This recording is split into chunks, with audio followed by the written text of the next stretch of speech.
Bonjour à tous, bonjour à toutes, que le Seigneur vous accorde une bonne journée dans sa grâce. Lui qui nous envoie en fait chaque jour dans ce monde qui est cette terre de mission pour tous, pour chacun et chacune d'entre nous. Marc 6, verset 7. Alors il appela les douze et commença à les envoyer deux par deux. Et il leur donna autorité sur les esprits impurs. Voilà le temps d'envoyer les disciples, un temps que seul Jésus a déterminé. Ils vont aller sans Jésus, sans le Maître, ils vont aller accomplir ce que le Maître, ce que Jésus accomplit depuis le début de son ministère. Qui est suffisant pour une telle tâche? Aucun homme. Alors la première mesure de grâce que le Seigneur prend, c'est de les envoyer deux par deux.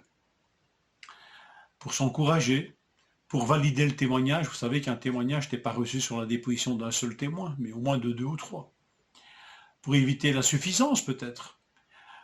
Les monsieur, je fais tout seul, ils ne sont pas propres au royaume de Dieu apparemment, pour avoir moins peur.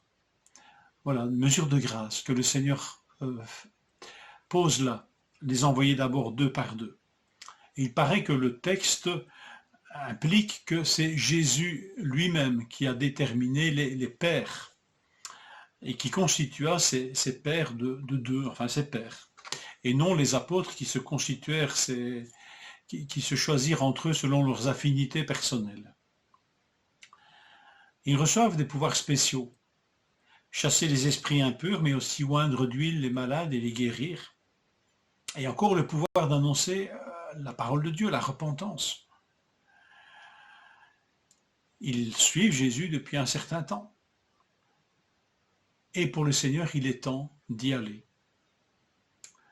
Alors, cet envoi n'est pas l'examen final, ni la preuve que leur formation est terminée. Ce n'est pas la fin de leur formation, au contraire.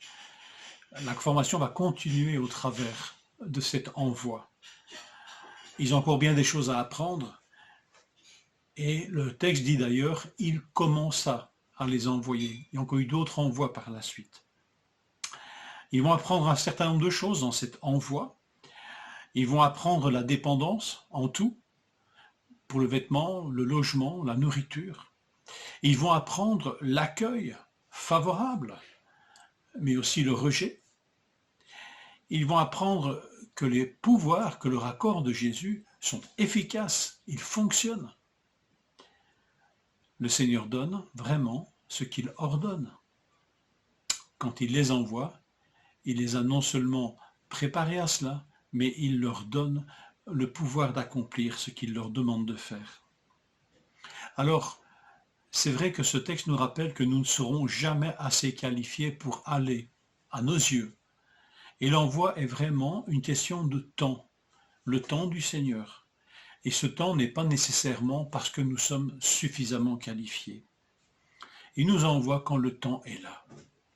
Et quand l'appel est adressé, alors allons-y en comptant sur ses ressources. Alors si nous commençons cette journée dans la faiblesse, doutant de nos capacités à même témoigner de lui, considérons que le Seigneur nous envoie chaque jour dans ce monde. Seigneur, accorde-nous d'aller dans cette journée comme des envoyés, comme des disciples en formation. Je te le demande au nom de Jésus. Je vous souhaite une bonne journée.